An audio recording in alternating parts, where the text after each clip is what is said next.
लॉलीवुड की खूबसूरत अदाकारा मावरा हुसैन पर शादी के बाद किस्मत मेहरबान हो गई। बॉलीवुड में अदाकारा की डेब्यू फिल्म सनम तेरी कसम फ्लॉप 3 फिल्म होने के बाद अचानक ब्लॉकबस्टर फिल्म कैसे बन गई? आखिर ये माजरा क्या है? क्या शादी का लड्डू मावरा हुसैन को बहुत ज्यादा रास आ गया है? तो आइए आपको बताते हैं। बहुत कम लोग जानते हैं कि मावरा हुसैन ने अपनी शादी के लिए 5 फरवरी की तारीख का इंतखाब क्यों किया। कुछ लोग समझते हैं कि शायद यौम यकजहती कश्मीर की वजह से मावरा हुसैन ने अपनी शादी की तारीख 5 फरवरी रखी, लेकिन इसकी असल हकीकत तो कुछ और ही है।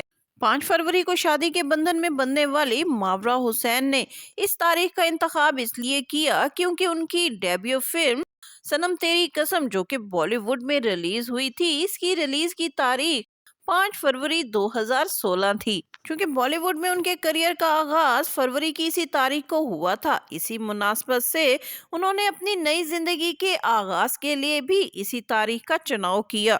मावरा हुसैन की शादी के 2 रोज बाद बॉलीवुड में अदाकारा की डेब्यू फिल्म को दोबारा 7 फरवरी 2025 में रिलीज किया गया, लेकिन हैरत अंगेज तौर पर ये फिल्म, जो कि पहले फ्लॉप 3 फिल्म साबित हुई थी, अब ब्लॉकबस्टर फिल्म बनने जा रही है। इस फिल्म की लागत पर मजमुई तौर पर 14 करोड़ रुपए सर्फ हुए थे, लेकिन ये फिल्म अपनी मजमुई लागत भी पूरी ना कर सकी और सिर्फ 8 करोड़ का बिजनेस मुकम्मल कर पाई।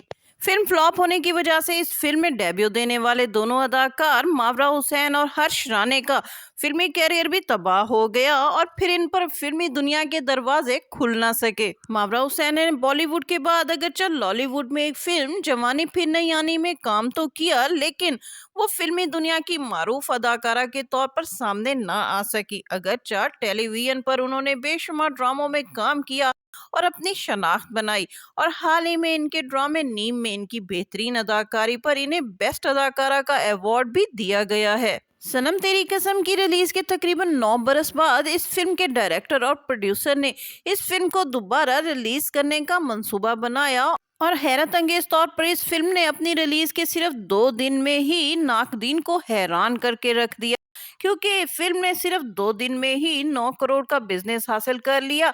जबकि ये फिल्म जब 2016 में रिलीज हुई थी, तो ये फिल्म सिर्फ 7 करोड़ का बिजनेस ही मुकम्मल कर पाई थी। जबकि 15 करोड़ की लागत से बनने वाली इस फिल्म के प्रोड्यूसर को तकरीबन 8 करोड़ का नुकसान बर्दाश्त करना पड़ा था। हैरत अंगेज तौर पर अपनी रिलीज के 9 बरस बाद जब ये फिल्म दोबारा रिलीज की गई और मावरा हुसैन की शादी को सिर्फ 2 रोज ही हुए हैं, तो इस फिल्म ने तकरीबन 3 रोज के अंदर अंदर ही 15 करोड़ का बिजनेस कर लिया है।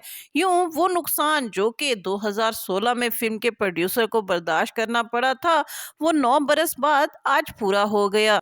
लोगों का कहना है कि शादी का लड्डू मावरा हुसैन को रास आ गया है। एक तो उन्हें अपनी पसंद का जीवन साथी मिल गया है, तो दूसरी जानिब उनकी डेब्यू फिल्म भी रिकॉर्ड बिजनेस करने जा रही है। जी नाज़रीन, मावरा हुसैन की शादी और उनकी डेब्यू फिल्म की दोबारा रिलीज और बिजनेस के हवाले से आपकी क्या राय है, कमेंट्स में जरूर बताइएगा। इसके साथ ही शगुफ्ता बलोच को इजाजत दीजिए। वीडियो पसंद आए तो इसको लाइक कीजिए, शेयर कीजिए और मेरा चैनल लाजमी सब्सक्राइब कीजिए।